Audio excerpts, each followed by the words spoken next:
இன்றைக்கி சட்டுன்னு high fibre omelette எப்படி பண்ணலான்னு பார்க்கலாம். அதுக்கு நான் ஒரு ஆனியன் எடுத்து நல்லா ஃபைனாக சாப் பண்ணிக்கிறேன். அது ஆனியனுக்கு அப்புறம் கேப்சிகம் எடுத்துக்கிறேன். கேப்சிகமை வந்து நல்லா அந்த சென்டராக இருக்கிறத வந்து எடுத்து வச்சுட்டு அதே நல்லா ஃபைனாக சாப் பண்ணிக்கோங்க. ஸோ இதுக்கு 3 இன்க்ரீடியன்ட் தான், ஆனியன், கேப்சிகம், மஷ்ரூம். ஸோ கேப்சிகமும் மஷ்ரூமும் நல்லா ஃபைபர் ரிச்சு, மஷ்ரூமில் நல்லா அயர்னும் இருக்குது. ஸோ வந்து நீங்கள் வெயிட் லாஸில் இருக்கணும், பிரேக்ஃபாஸ்ட் வேணும் அப்படின்னா நம்ம வந்து இந்த ஆப்ஷன் போய்க்கலாம்.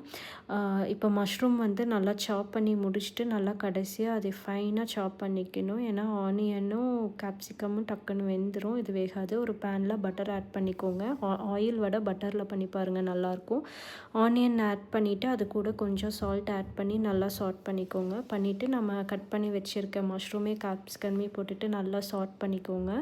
கொஞ்சம் அது நல்லா குக்காகி வந்ததுக்கப்புறம் வந்து நான் வந்து இந்த மிக்சர் வந்து நான் பண்ணி வச்சுருக்கேன். சாம்பார் தூள், பெப்பர், சால்ட் ஆல்ரெடி மிக்ஸ் பண்ணி வச்சுருக்கேன். அது ஒரு 1/2 ஸ்பூன் போட்டுட்டு 2 முட்டை நான் போட்டிருக்கேன் இன்றைக்கி. 2 எக்கு எடுத்துகிட்டு நல்லா வந்து நீங்கள் பீட் பண்ணியே போடலாம், இந்த மாதிரியும் போட்டுக்கலாம். போட்டுட்டு நல்லா ஒரு சைடு வந்து வேக விடுங்க. அது வெந்ததுக்கப்புறம் வந்து மறுபடியும் இன்னொரு சைடு ஃப்ளிப் பண்ணி போட்டுட்டு அதுக்கு முன்னாடி பெப்பர் நம்ம வந்து கொஞ்சம் தூவிக்கலாம் மேலே. உங்களுக்கு வேணும்னா நீங்கள் வந்து பச்சை மிளகா கூட